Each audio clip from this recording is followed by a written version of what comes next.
Police in New York say they have a person of interest in custody after a woman was set on fire and burned to death on a subway train. It doesn't sound real.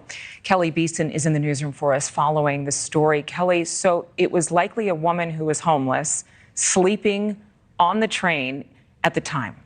Yeah, we definitely can confirm, Adrian, that she was, in fact, sleeping. But authorities are staying tight-lipped about her identity. Here's what we know so far.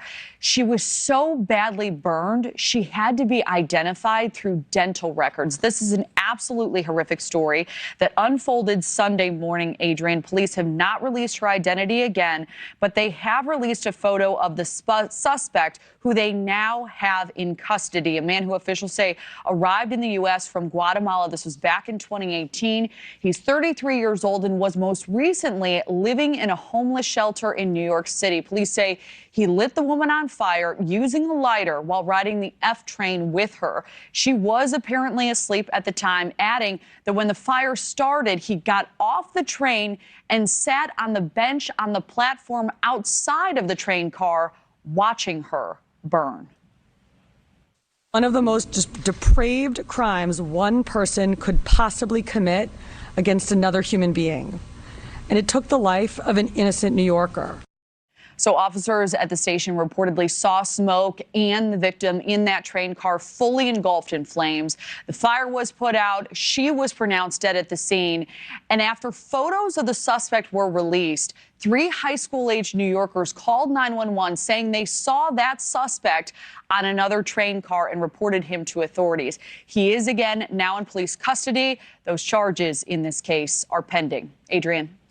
All right, guys, so we got to follow up on the bombshell story out of New York City that has essentially shocked the country. I mean, honestly, I'm not really shocked because I cover these types of stories almost every single day, okay? But the normies are probably shocked, okay? They're like, oh, this is happening in this country? Yeah, it is happening, okay? And this story, again, is so bad. It's so disgusting that even the mainstream liberal media has been forced to cover it. Despite the fact that the liberal media, for the most part, they have ignored the migrant crisis situation in these liberal cities. But this guy, Sebastian Zapata Khalil, he set this woman on fire who was sleeping in a Brooklyn subway train, and the video has went viral. It is probably one of the most disturbing videos I've ever seen. And I think that is what has prompted the attention that this story is getting. Right? It's something that should not be happening in this country if we actually had competent leadership. And we're getting some more bombshell information about this illegal immigrant and how he got into the country or how he got back into the country.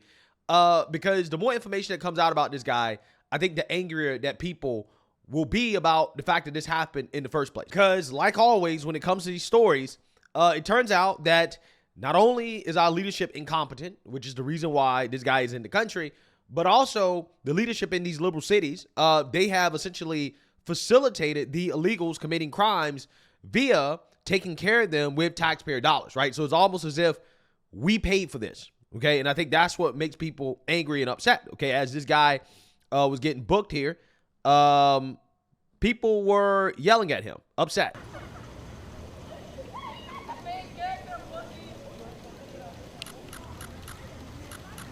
¿Por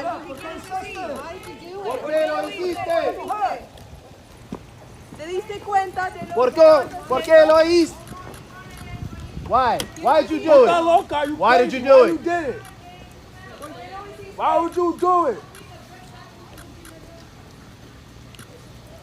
All right, watch out. She's gonna. That is sad. You don't do stuff like that. That is sad. That's the guy right there. You don't do stuff like that. Guys, just step back off of the median. Back on the median. Thank you.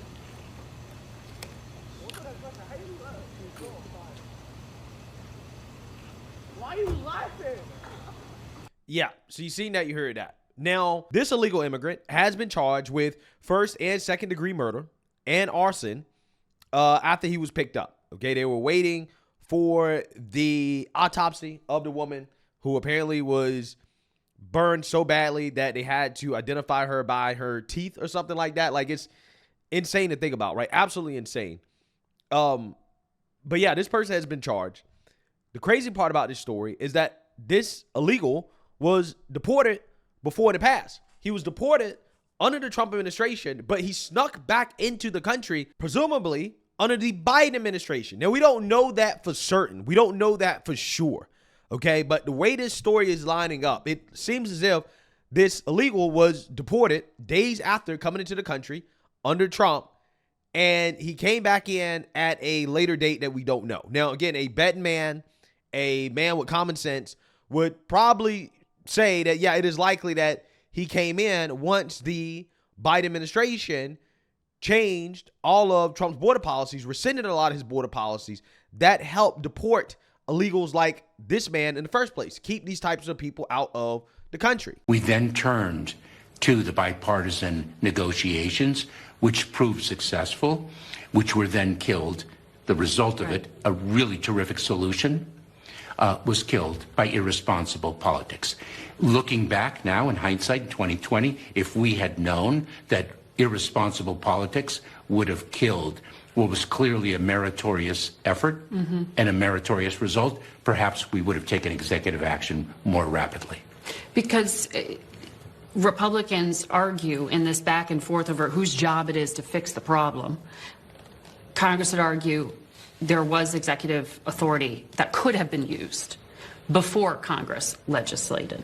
And they point back to the crisis starting at day one when Trump-era immigration policy was peeled back, remain in Mexico, the 100-day moratorium on most deportations that was announced, the halt to wall construction. Did those measures, and I know you weren't yet in office personally, but did those measures set you up for failure? Remember something, remain in Mexico is touted as the great panacea. The trend lines of migration were increasing quite exponentially from 2018 to 2019, and that is reflected worldwide. And then the COVID-19 pandemic hit. Or Tom Homan. Tom, I know you were in Phoenix. You were caught up in the big speech yesterday and the president's first extensive remarks about his agenda. But from what I just told you, what are your thoughts? Well, look, this is another example of an illegal alien killing American citizens. It's almost a daily occurrence now.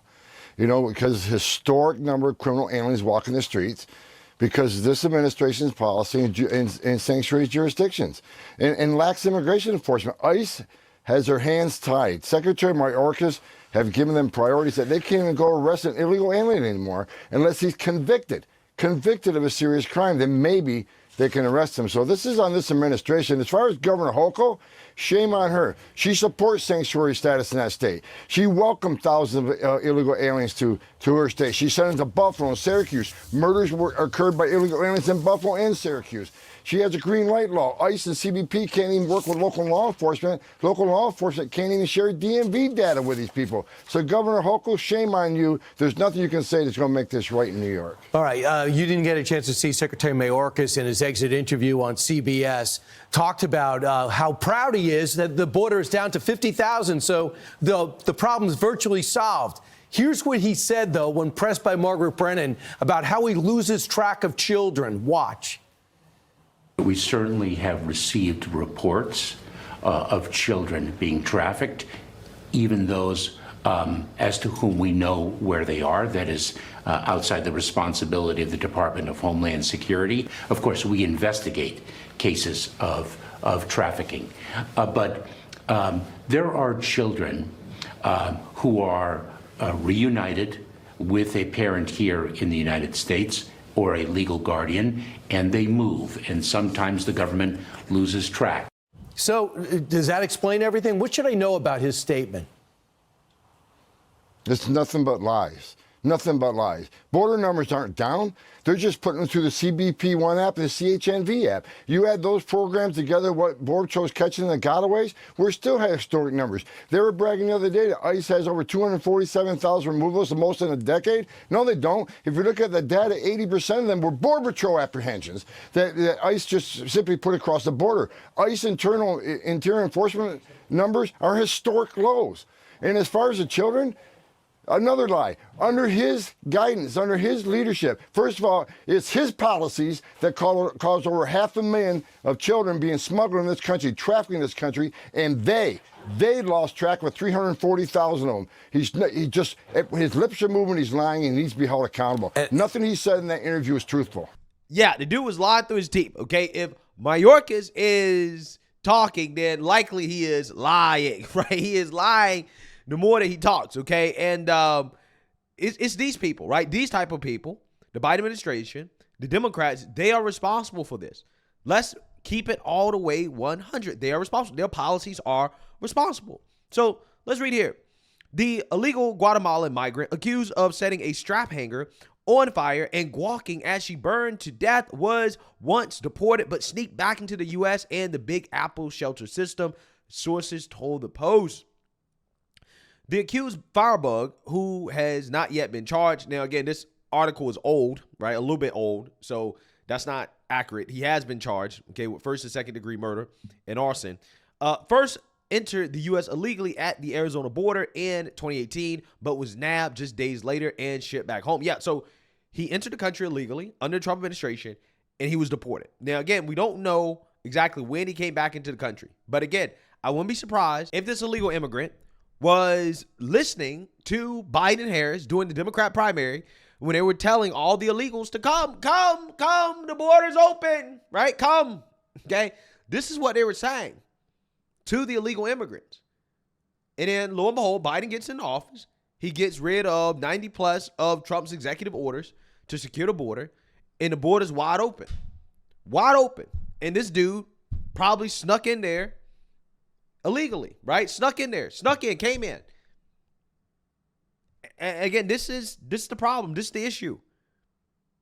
The policies of the Biden administration have had disastrous consequences on this country. What is clear is that by April 2023, he was staying at a Days Inn hotel on 36th Street, which had been converted into a migrant shelter, the first of 4 tax-funded facilities in the city. Yeah, so again, you have these sanctuary policies where these liberal cities think that they have to take care of illegal immigrants, right? This is what they have to do, okay?